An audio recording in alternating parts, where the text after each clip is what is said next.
Let me first introduce to you our lovely presenter today. She is Sue Phillips. She's the president of Scenterprises and has held senior positions at Elizabeth Arden, Lancôme Paris, and Tiffany & Company. And at Tiffany, she developed and launched the very first women's and men's fragrances, Tiffany and Tiffany for Men. Sue Phillips formed Scenterprises in 1990 and has developed fragrances for such companies as Avon, Banana Republic Home, Bath & Body Works, Burberry, Trish McEvoy, Origins, and others. Sue recently launched the Scenterprises, New York's newest perfumery in Tribeca. She has a number of celebrity clients, including Jamie Foxx, Katie Holmes, and the rapper 1G. Sue is an adjunct professor of fragrance development at Lynn College and has been featured in such magazines as Allure and O, and on such networks as ABC TV and CBS, just to name a few. Please join me in giving her a very warm welcome. Sue Phillips.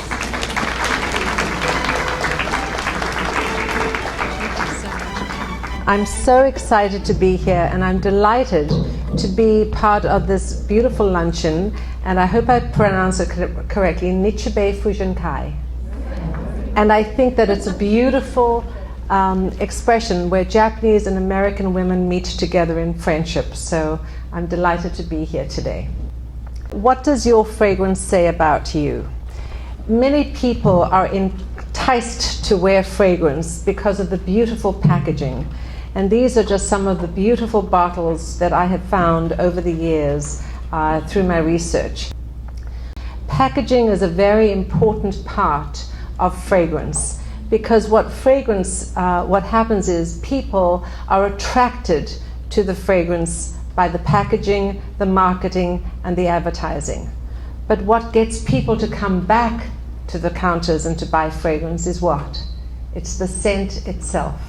Our sense of smell is a fundamental part of our being. It actually is our strongest sense after sight because it influences us and it connects us every second of the day.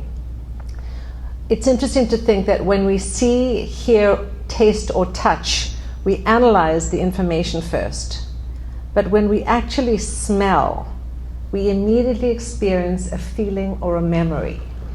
So our sense of smell is really our most powerful sense, and it is the one sense that links memory and emotion. In the commercial area of fragrance, over 1,000 new fragrances are launched every single year. The fragrance industry is a $36 billion industry, and it's growing. Think about some of the scents that we experience every day. How many of you like chocolate? A study shows, and I'm reading the study, it says a study shows that people who eat chocolate have a lower risk of a stroke. So guess what? Those of us who eat chocolate, we're going to live forever. A study was done in a Belgian bookstore, and they tested the smell of chocolate in 2 different areas of the bookstore because they wanted to see the response. So they reported that when the chocolate scent was activated, and they diffused the fragrance into the air, when the chocolate scent was activated, shoppers showed a greater tendency to take their time, check out a variety of the book titles, and also chat with an employee. And also, they reported that sales of the books in the first category where the fragrance was diffused rose to an impressive 40% when the chocolate smell was in the air. And in the other area where they were not diffusing the fragrance, just the fact that people stayed in the store longer initiated an interest in purchasing books. Vanilla is really a very effective fragrance ingredient used in household products because it reminds us of our childhood, particularly when we're children and you've done a good deed. You get a vanilla cookie, or you go out for vanilla ice cream, or you have vanilla candy, and it really does stimulate good positive thinking and thoughts. The next scent is, of course, the scent of lemon. The most popular requests for fragrances today are the category of fresh and clean. Most Americans love the smell of being fresh and clean, don't we all? So lemon, or the citrus area, has been found to have the strongest effect on positive emotions and energy. Studies have been done in Japanese companies where people have infused the scent of lemon to improve productivity. And lemon, of course, is also associated with cleaning and baking. Where would Americans be without their coffee? Drinking a cup of coffee can wake you up, but perhaps just a whiff of Java is enough to reverse the effects of sleep deprivation.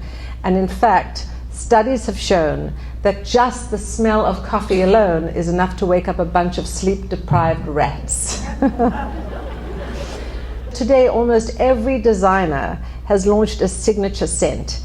Why? Because it enhances their brand portfolio, because fashion and fragrances are very connected. Kenzo, of course, is a very important Japanese designer. Issey Miyake is a very important Japanese designer. Both have fragrances. And of course, think about all the other designers who have fragrances. The earliest use of fragrances was from the Egyptians, because they used balms in their religious ceremonies. And the word perfume comes from the Latin perfumum, through smoke. In the ancient Egyptian rituals, they would make these wonderful ceremonies, and they would take the resins and the balms and they would put them on a bed of wood and they would light it. And through the aspect of the smoke and the wood burning, the beautiful aromas would waft into the air, and perfumum, through smoke, came the perfume. And then myrrh and frankincense and rose and peppermint and other oils were used. And eventually the perfume business really started in 17th century France. It started in modern day Grasse, and what they did was they scented leather gloves, and they presented the scented leather gloves to Catherine de Medici, and she loved it. So that's where the expression hand in glove came by. So in terms of fashion and fragrance, what I'd like to show you is basically a trip down memory lane. Of course, you remember the big shoulders, the cinched in waists, the mini skirts, the long skirts. So every decade has had a signature kind of a fashion look. The same is true for perfumes. Every decade has its own signature trend. Celebrity fragrances are becoming less popular, and currently custom fragrance or fragrance personalization is new. So when people ask what you're wearing, you can say it's eau de moi. Let's see, what's your olfactive personality? Are you ready to take a test, ladies? In your programs, there is our scent personality questionnaire. There's no right or wrong answer. Take the pencils, you can circle your answers, and then I'll let you know what they are. When you finish taking the quiz, please add up how many A's, B's, C's, and D's you have. Do you like fresh fragrances, which are the bright, citrusy, green, fresh outdoor fragrances? Do you perhaps like florals, which are the beautiful florals? Look at some of the florals on the table, the rose. Perhaps you like outdoorsy sandalwood, very creamy sandalwood fragrances, or oriental. So there you have it. The audience responded so positively. The whole subject of fragrance is fascinating, and it can be integrated with color and fashion and our sense of taste and our sense of touch. Thank you for watching.